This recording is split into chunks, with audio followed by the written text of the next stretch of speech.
ప్రభునందు ప్రియులారా, మన ప్రభు అయిన యేసుక్రీస్తు నామములో మీ అందరికి కూడా వందనాలు. అందరికీ వందనాలు, పేరు పేరున వందనాలు తెలియజేస్తున్నాను. మీ అందరికి కూడా వందనాలు. దేవుడు మనల్ని దీవించి ఫిబ్రవరి నెలలో ప్రవేశపెట్టిన దాన్ని బట్టి దేవుడి నామని ఎంత కొనియాడినా తక్కువే, ఎంత ఘనపరిచినా తక్కువే. దేవుడు మనల్ని ఎంతో ఆశీర్వదించాడు, దీవించాడు, కాపాడుతూ వస్తున్నాడు. కాబట్టి మన జీవితాంతం దేవుడికి కూడా కృతజ్ఞతలు చెప్పవలసిన బాధ్యత మన మీద ఉన్నది. అది అలవాటు చేసుకోవాలి, చిన్నప్పటి నుంచి అలవాటు చేసుకోవాలి. దేవుడు మనల ఎన్నో మంచి పనులు చేస్తున్నాడు, ఎన్నో మంచి కార్యాలు చేస్తున్నాడు. కనుక ఎప్పుడు కూడా మనం దేవుడికి కృతజ్ఞతలు తెలియజేయాలి. ఒకవేళ కీడు జరిగినా సరే దేవుడికి కృతజ్ఞతలు తెలియజేయాలి. వెంటనే దేవుడు ఏం చేస్తాడు? కీడుని మేలుగా మారుస్తాడు. అవమానం జరిగినా సరే దేవుడి నామాన్ని మహింపరచాలి. అవమానాన్ని దేవుడు ఘనతగా మారుస్తాడు. ఇవి దేవుళ్ళలో ఉన్న మంచి సుగుణాలు. కాబట్టి మన పనల్లా ఏంటంటే దేవుడి నామాన్ని ఎప్పుడు కూడా మంచిగా దేవుణ్ణి కొనియాడుతూ ఉండాలి. ఈరోజు అంశం ఏంటంటే కంచె. పిల్లలు ఏంటి అంశం? కంచె. కంచె లేకుండా పొలాల్లో మనం చూస్తున్నాం కదా, చుట్టూ కంచేస్తారు. ముళ్ళ కంపతోటి మరి చుట్టూ కంచేస్తారు. కంచె లేకపోతే ఏం చేస్తుందంటే పశువులు, బరుగుడ్లు అన్నీ వెళ్ళి చేన్ని ధ్వంసం చేస్తాయి. కంచె. దేవుడు ఒక ఆశీర్వాదాన్ని ఇచ్చేటంటే ఆశీర్వాదం ఇవ్వక మునుపు దేవుడు నీ చుట్టూ కంచేస్తాడు. ముందు కంచేయటం నేర్పుతాడు దేవుడు, ఆ తర్వాత ఆశీర్వాదాలు ఇస్తాడు. మనకి ఏదైనా డబ్బులు ఉన్నాయి అనుకోండి, మనం ఏం చేస్తాం? బ్యాంకీలో దాచిపెట్టుకుంటాం, బీరువాల్లో దాచిపెడతాం, లాక్ చేస్తాం, జాగ్రత్తగా భద్రపరుచుకుంటాం. భద్రపరచుకోవటం ఒక కంచె లాంటిది. భద్రపరచకపోతే దొంగలు వచ్చి దొంగిలిస్తారు. పంట పండిన తర్వాత చుట్టూ కంచేయకపోతే పంట దొంగిలిస్తారు.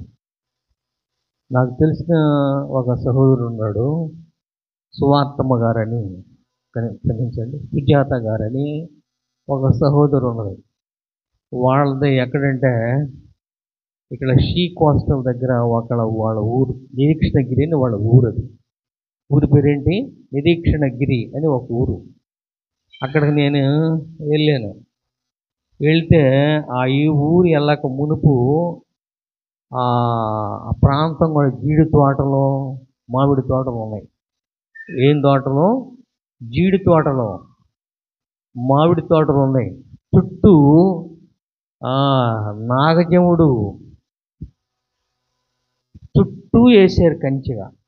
నాగజముడు అంటే ముళ్ళుగా ఉంటాయి, చాలా పొదునుగా ఉంటాయి, చాలా షార్ప్గా ఉంటాయి. అంతెత్తు బిదిగిని. ఒకవేళ వెళ్ళటానికి అవకాశం లేదు,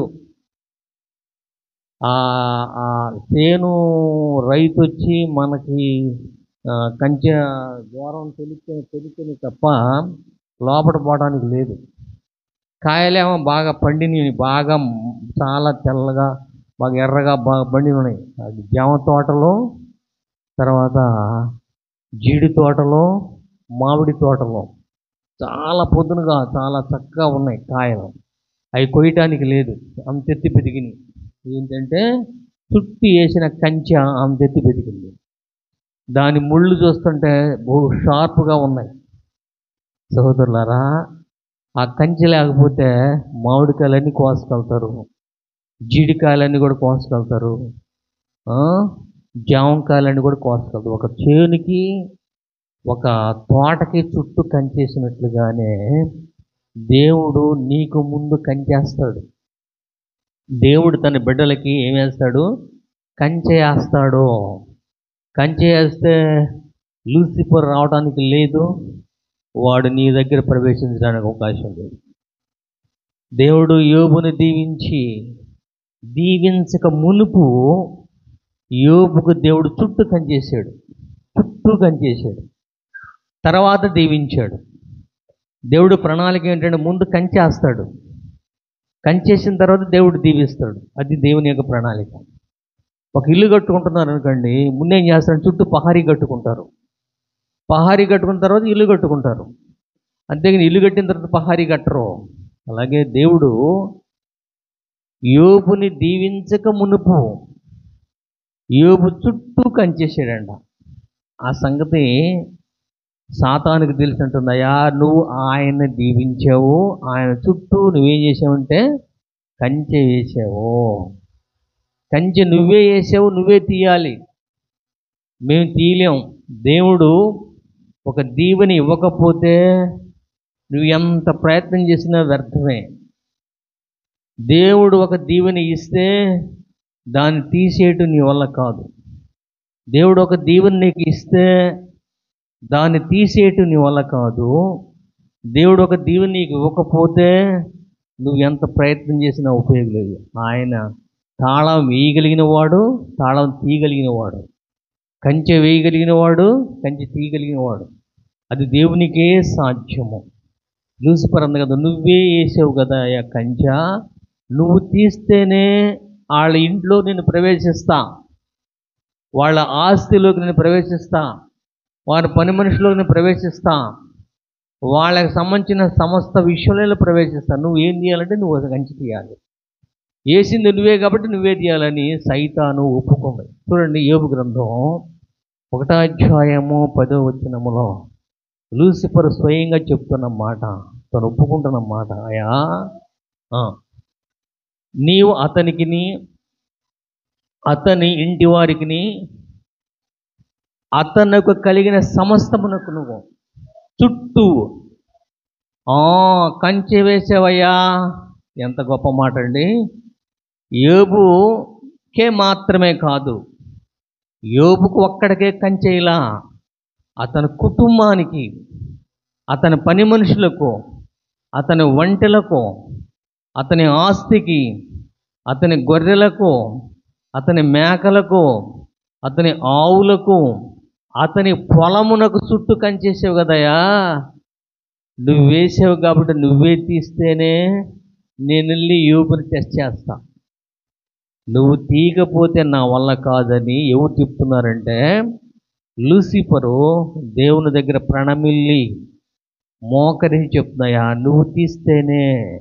యోబు ఎంత యథార్థవంతుడో, ఎంత భక్తిపరుడో, ఎంత నీతిమంతుడో నేను ఒక్కసారి టెస్ట్ చేస్తానని ప్రభువుని అడుగుతుంది లూసిఫరు. దయా నువ్వేసావు అతనికిని, అతని ఇంటి వారికిని, అతని కలిగిన ఆస్తికిని, అతనికి కలిగిన సమస్తమునకును దేవుడు కంచేస్తాడు.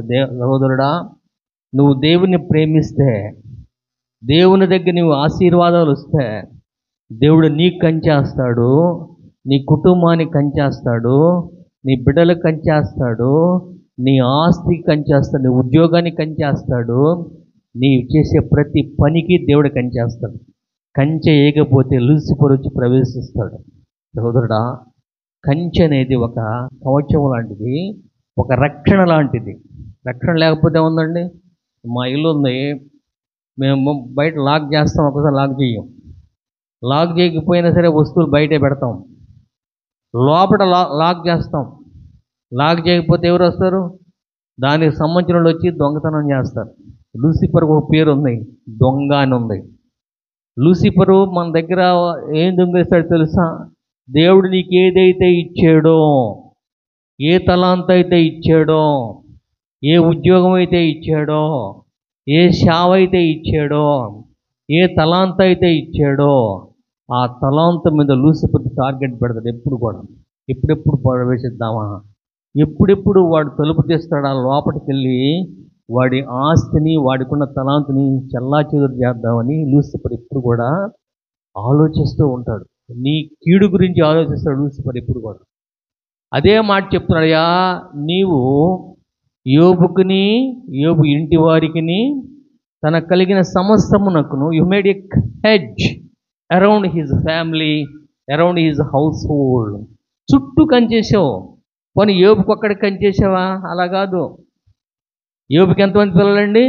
10 మంది పిల్లలు, 3 ఆడపిల్లలు, 7 మగపిల్లలు. ఈ ముగ్గురు ప్లస్ 7 10 మందికి కంచేసావు. నీ పిల్లలు ఎక్కడ పోయినా క్షేమంగా ఊరికెళ్ళినా వస్తున్నారు, ప్రయాణం చేసినా వస్తున్నారు, వ్యవసాయం చేసినా వస్తున్నారు. ఏ ఊరు పోయినా క్షేమంగా రావడానికి కారణం ఏంటంటే వాళ్ళ పిల్లలు కంచేసావు. దేవుడు నీ పిల్లలకు కంచేయాలి, నీ ఆస్తి కంచేయాలి, నీ రాబడి కంచేయాలి, నీ దీవెని కంచేయాలి. అలా కంచేయకపోతే ప్రమాదం ఉంది. నీ ఆస్తి అంతా లూసిఫరు స్పాయిల్ చేస్తాడు అంటున్నట్టు కదా.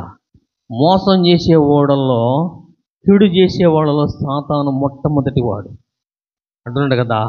నీ ఒక్కసారి పర్మిషన్ ఇస్తే, నువ్వే ఆ కంచె తీస్తే నా పవర్ ఏంటో చూపిస్తాను, నా తడాకేందో చూపిస్తాను, ఎంత భక్తిపరుడో కూడా నేను బ్యాలెన్స్ చేస్తాను, అది ఎంత గొప్పవాడో చూపిస్తాను అని అంటాం. సహోదరుడా, గొప్ప మాట. దేవుడు తన బిడ్డలకి చుట్టూ కంచేస్తాడు. తల్లి తన బిడ్డల విషయంలో ఆడుకుంటుంటే పిల్లలు, తల్లిదండ్రులు ఏం చేస్తారంటే బిడ్డల మీద ఒక డ్యాగ కన్నేసి ఉంటారు. ఏం జరుగుతుందో, ఎటు వెళ్తారో, ఏం ప్రమాదం చేస్తారని. అలాగే దేవుడు నీకు నాకు చుట్టూ ఏం వేసాడంటే కంచి వేసి, హి made a hedge around your family, around your circumstance, around his house hold. నీ చుట్టూ కంచేసాడు దేవుడు. లేకపోతే నువ్వు చేసే పని భారంగా ఉంటుంది. నువ్వు చేసే ప్రతి పని శాపంగా మారింది.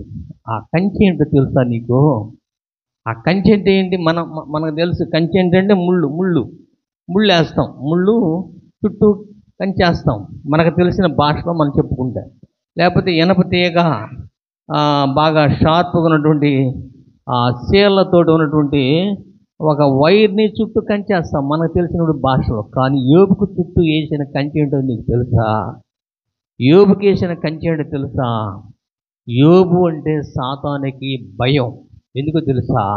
సాతానికి యోబుకి మధ్య దేవుడు వేసిన కంచె ఉన్నది.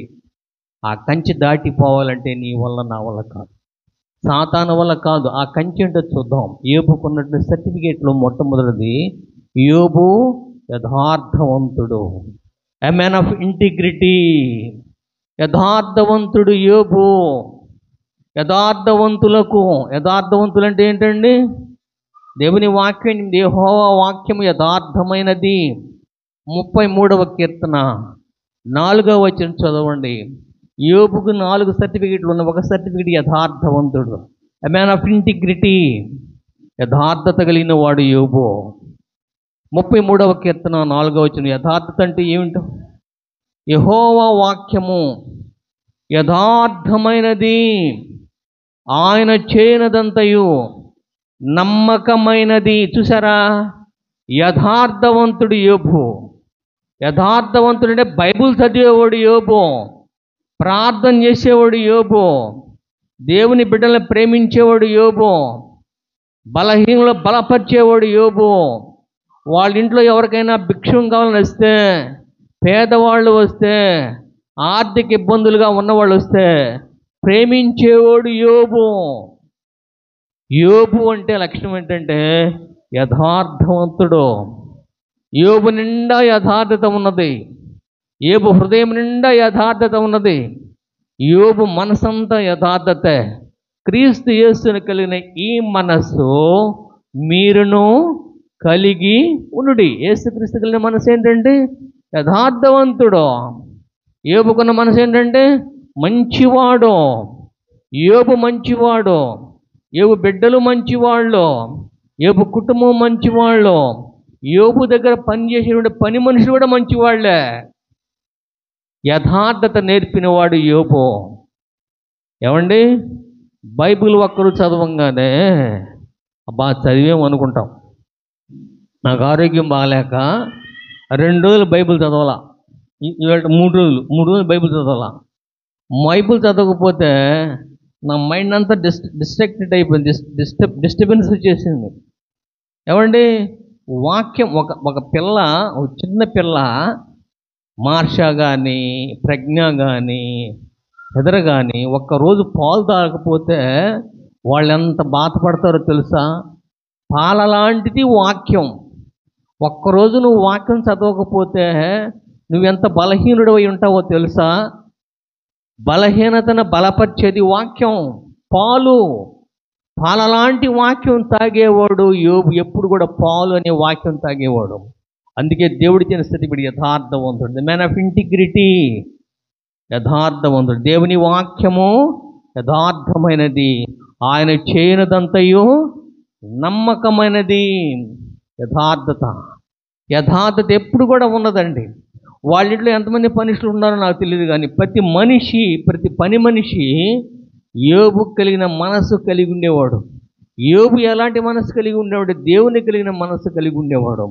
యథార్థత, వాక్యమే నీ హృదయంలో ఉండాలి. యథార్థత, ఆ యథార్థత అంట దేవుని వాక్యం. 66 పుస్తకాలంతా కూడా యోబు హృదయంలో ఉన్నది. ఆ బైబిల్ మొత్తం ఎన్ని పుస్తకాలండి? 66 పుస్తకాల సారాంశం మొత్తం కూడా యోబు హృదయంలో దాగి ఉన్నది. యోబు భార్య హృదయంలో దాగి ఉన్నది. యోబు ఉన్నటువంటి 10 మంది పిల్లల్లో దాగి ఉన్నది. యోబు యొక్క పని మనిషిలో దాగి ఉన్నది. యోబు కుటుంబంలో దాగి ఉన్నది. ఆ యథార్థతని దేవుడు ఏం చేశాడంటే కంచెగా చేశాడు. మీకా గ్రంథం 7వ అధ్యాయము 4వ వచనం చదవండి. మీకా గ్రంథము 7వ అధ్యాయము 4వ వచనం చదవండి. వారిలో మంచివారు, ముళ్ళ చెట్టు వంటి వారు, వారిలో ఎవరండి? యథార్థవంతులు. ముళ్ళ కంచె కంటెను ముళ్ళుగా ఉందరు. దే హ్యావ్ ద షార్ప్ తారన్, పదునైన ముళ్ళు. యథార్థవంతులు లూసిఫర్ దృష్టిలో పదునైన ముళ్ళుగా ఉంటారు. కళ్ళల్లో ఒక ముళ్ళు గుచ్చుకుంటే కంట్లో ముడుచుకుంటే ఎట్లా ఉంటుందండి? కళ్ళల్లో ముళ్ళు గుచ్చుకు ఎట్లా ఉంటుంది? ఎవరైనా చూసారా? ఈ కళ్ళల్లో ముళ్ళు గుచ్చుకుందానికి ఎలా ఉంటుంది? కళ్ళంతా నీరు గారిపోతాయి. లూసిఫర్ దృష్టిలో యోబు ముళ్ళు లాంటి వాడు, బలు రక్కసి ముళ్ళు లాంటి వాడు, పదులైన తుమ్మ చెట్టు లాంటి వాడు, పదులైనటువంటి బ్రహ్మజముడు ముళ్ళు లాంటి వాడు. ఎవరండి? యోబు. ఎవరి దృష్టిలోనండి? లూసిఫర్ దృష్టిలో. అందుకే లూసిఫరు మరి యోబుని టచ్ చేయాలంటే భయపడేది. ఎప్పుడన్నా ఒక వైర్ ఉందనుకోండి, వైర్లో హై వోల్టేజ్ ఉందనుకోండి, టచ్ చేస్తామా? శ్రీకాంత్, హై వోల్టేజ్ ఉందనుకో, అక్కడ ఒక వైర్ పెట్టాము, చుట్టూ ఫెన్సింగ్ పెట్టాము. జైల్లో ఖైదీలకు మీరు గమనించారా? జైల్లో ఖైదీలకు పెద్ద ఎత్తోటి గోడ ఉంటుంది. ఆ గోడ చుట్టూ ఏం చేస్తారు కుమారు? ఏం చేస్తారు? కరెంటు పెడతారు. చుట్టూ వైర్ ఉంటుంది. ఆ వైర్కి హై వోల్టేజ్ కరెంటు పెడతారు. బై మిస్టేక్ ఏదైనా పట్టుకున్నారు ఏమవుతుంది? మాడిపోతారు, మసైపోతారు. చుట్టూ కంచి ఉంటుంది. జైల్లో మీరు ఎప్పుడైనా విజిటింగ్ చేసి చూడండి. చుట్టూ హై వోల్టేజ్ ఉన్నటువంటి ఒక కరెంట్ ఉంటుంది, వైర్ ఉంటుంది. ఆ వైర్ చుట్టూ ఎప్పుడు 24/7 24 గంటలు హై వోల్టేజ్ ఉంటుంది ఎప్పుడు కూడా. అలాంటి హై వోల్టేజ్లో ఎవరైనా టచ్ చేస్తే ఏమవుతుంది? మసి అయిపోతారు. అలాగా లూసిఫరు యోబుని టచ్ చేయాలంటే గడగడగడ వణిగిపోతుంది. కారణం ఏంటి తెలుసా?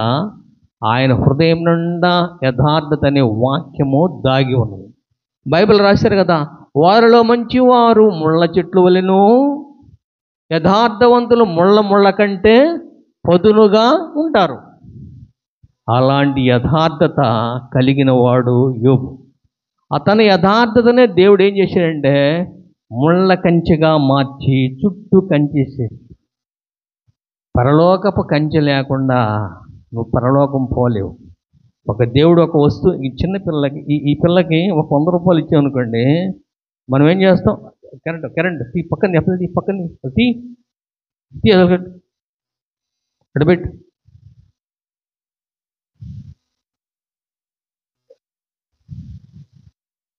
ఒక పిల్లలకి ఒక ఒక బంగారు పొంగరం ఇచ్చామనుకోండి, మనం ఏం చేస్తాం? ఇప్పుడు జాగ్రత్త చూస్తారా, ఎట్టి పోతుంది, ఎవరి పిల్లలు ఎవరైనా వచ్చి దొంగిలిస్తారని జాగ్రత్త చూస్తాం.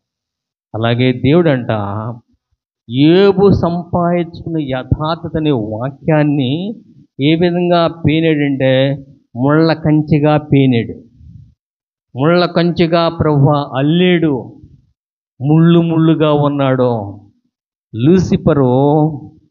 లూసిఫర్ దృష్టికి యోబు ముళ్ళు ముళ్ళుగా ఉన్నాడు, పొదునైన ముళ్ళుగా ఉన్నాడు, కళ్ళల్లో ముళ్ళుగా ఉన్నాడు, పక్కలో ముళ్ళుగా ఉన్నాడు, పక్కలో బళ్ళెంగా ఉన్నాడు. కారణం తను సంపాదించుకున్న యథార్థత, తను సంపాదించుకున్న జ్ఞానము, తను సంపాదించుకున్న వాక్యాన్ని దేవుడు ఏ విధంగా అల్లేడు అంటే ముళ్ళ కంచిగా అల్లేడు. నీవు నేను కూడా ఈ లోకంలో దేవుని బిడ్డలం. దేవుని బిడ్డలకి దేవుడు కొంత ఆస్తిని ఇస్తాడు, కొంత ఐశ్వర్యం ఇస్తాడు, కొంత సంపద ఇస్తాడు, సొంత జ్ఞానం ఇస్తాడు, కొంత ఉద్యోగం ఇస్తాడు, వ్యాపారం ఇస్తాడు, వ్యవసాయం ఇస్తాడు, ఉద్యోగం సేవ ఇస్తాడు. వాళ్ళ చుట్టూ దేవుడు ఏం చేస్తాడంటే కంచె వేస్తాడు. కంచె వేయకపోతే ఎవరు పడితే వాళ్ళు ప్రవేశించి దొంగతనం చేస్తాడు. కనుక దేవుడు యోబు ఏదైతే సంపాదించుకున్నాడో, ఏమి సంపాదించుకున్నాడండి? యథార్థత సంపాదించుకున్న ఆ యథార్థతనే దేవుడు చుట్టూ ఏం చేశాడంటే కంచెగా మార్చాడు. ఇది మొదలు చేసుకుని నువ్వేం చేయాలంటే, ప్రభువా నీవు నాకు ఇచ్చిన జ్ఞానం, నీవు ఇచ్చిన వాక్యాన్ని నాకు చుట్టూ కంచేయి ప్రభు అని ప్రార్థించాలి. యోబు అలా ప్రార్థించినప్పుడు దేవుడు యోబు చుట్టూ కంచేసి అభివృద్ధి పరిచాడు. యోబు కుటుంబాన్ని, యోబు బిడ్డల్ని, యోబు ఆస్తిని, యోబుకు సంబంధించిన ప్రతి దాన్ని దేవుడు ఆశీర్వదించాడు. వారిలో మంచి వారు ముళ్ళుగాను, యథార్థవంతులు ముళ్ళగాను ఉంటారు. ఎప్పుడన్నా నాగజేవుడు చెడు చూసారా? ఎప్పుడన్నా? కనిపించవు ముళ్ళు, బహు షార్ప్గా ఉంటాయి, కనిపించవు. కానీ పట్టుకున్నావో అన్ని ముళ్ళే. ముళ్ళు తీయడానికి ఎవరి వల్ల కాదు అది. అందుకని జాగ్రత్తగా నాగజవుడు ముళ్ళు పట్టుకోవాలని చాలా భయపడతారు. అంతకంటే పొదునుగా ఉన్నాడు యోబు లూసిఫర్ దృష్టిలో. అంటుంటాడు కదయ్యా, నువ్వు యోబుకి, యోబు కుటుంబానికి, యోబు భార్యకి, యోబుకున్నటువంటి సమస్త ఆస్తికి చుట్టూ ఏం వేసావంటే కంచె వేసావు కదా. ఆ కంచె మా వల్ల కాదు తీయటం, నువ్వు తీస్తేనే నేను ప్రవేశిస్తాను అన్నాడు. సోదరుడా, దేవుడు నీకు కంచె ఇచ్చాడు, నాకు కంచె ఇచ్చాడు. ఆ కంచె దాటి లూసిఫర్ లోపలికి రావడానికి లేదు. దేవుడే ఆ కంచె తీసేయాలి. తీసినప్పుడు మాత్రమే లూసిఫర్ లోపలికి రాగలదు. నిన్ను టెస్ట్ చేయగలదు, నన్ను శోధించగలదు. కనుక దేవుడు బయట కంచె తీసేడావు, కానీ హృదయంలో ఉన్న కంచె అనే వాక్యాన్ని మాత్రం లూసిఫరు తీయలేకపోయింది. లోపల ఉన్న వాక్యం అనే కంచె, దేవుని వాక్యం అనే యథార్థం అనే కంచె నీ హృదయంలో ఉండాలి, నా హృదయంలో ఉండాలి. కనుక దేవుడు ఏం చేయాలంటే, యెహోవా వాక్యము యథార్థమైనది, ఆయన చేయనదంతయు అంటే 66 పుస్తకాలని దేవుడు ఏం చేశాడంటే కంచిగా మార్చేశాడు. బైబిల్ మొత్తం ఎన్ని పుస్తకాలు? 66 పుస్తకాలు దేవుడు ఏం చేశాడంటే కంచిగా మార్చేశాడు. పెనేసుకుపోయాడు, పేనేయడం, చుట్టూ కంచేసాడు. రావటానికి లేదు, పోవటానికి లేదు. కనుక దేవుడు నీకు ఒక వస్తువుని ఇస్తే ఆ వస్తువుని కాపాడుతా, రక్షణ కలిగించాడు, కవచనిస్తాడు, రక్షణ కంచెనిస్తాడు. నువ్వు ఎక్కడ పోయినా ప్రాబ్లం లేదు, నువ్వు ఏం చేసినా. అందుకే మనం ప్రార్థన చేసి ఎక్కడికి వెళ్ళినా ప్రయాణం చేస్తున్నప్పుడు ప్రార్థన చేసి ప్రయాణం చేయాలి. ప్రయాణం వచ్చిన తర్వాత ప్రార్థన చేయాలి. నిద్రపోయేటప్పుడు ప్రార్థన చేయాలి, లేచినప్పుడు ప్రార్థన చేయాలి. ఆయన మనకి ఏదైతే ఇచ్చాడో దాని మీద దేవుడు మనకు లెక్క అడుగుతాడని భయపడి మనం దేవుడికి విధేయత కలిగి ఉన్నాను. కనుక లూసిఫర్ అంటే, ఇది ఎక్కడ జరిగింది సమావేశం?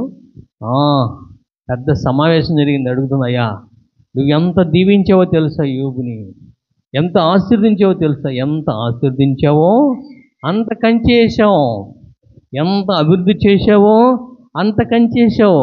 దేవుడు ఏం చేశాడు? 30 60 నూరంతులు కంచేసేసావు. 30 కంచేసావు, 60 కంచేసావు, చుట్టూ కంచేసావు. కంచె లేకుండా ఒకవేళ నీకు యథార్థత లేకపోతే, ఒకవేళ నువ్వు బైబిల్ చదవకపోతే, లేక వాక్యం నువ్వు చదవకపోతే ఎలా వేస్తాడు దేవుడు కంచె? దేవుడు కంచె వేయాలంటే నీలో యథార్థత ఉండాలి, వాక్యం ఉండాలి. ఆ కృప దేవుడు మనకి ఈ రాత్రి సమయంలో దయచేయను గాక. తల వంచి కళ్ళు మూసినట్టు చిన్న ప్రార్థన చేస్తున్నాం. పరిశుద్ధుడా, కృపగల దేవా, నీ కొందనాలు. యోబు చుట్టూ కంచేసావు దేవా. వాక్యమని యథార్థమైన వాక్యముతో చుట్టూ కంచేసినప్పుడు ప్రభు సాతాను ప్రవేశించడానికి అవకాశం లేకుండా పోయింది ప్రభు. అలాగే మాకిచ్చిన తలాంతులను బట్టి, మాకిచ్చిన జ్ఞానాన్ని బట్టి, మాకిచ్చినటువంటి ప్రభు వరాలను బట్టి వాటిని జాగ్రత్తగా సద్వినియోగం చేసిన కృప దయచేయమని, వాటిని భద్రపరుచుకునే కంచె మాకు వేయమని యేసయ్య పరిశుద్ధ నామములో ప్రార్థన చేసి అడిగి వేడుకుంటున్నాం తండ్రి. ఆమేన్.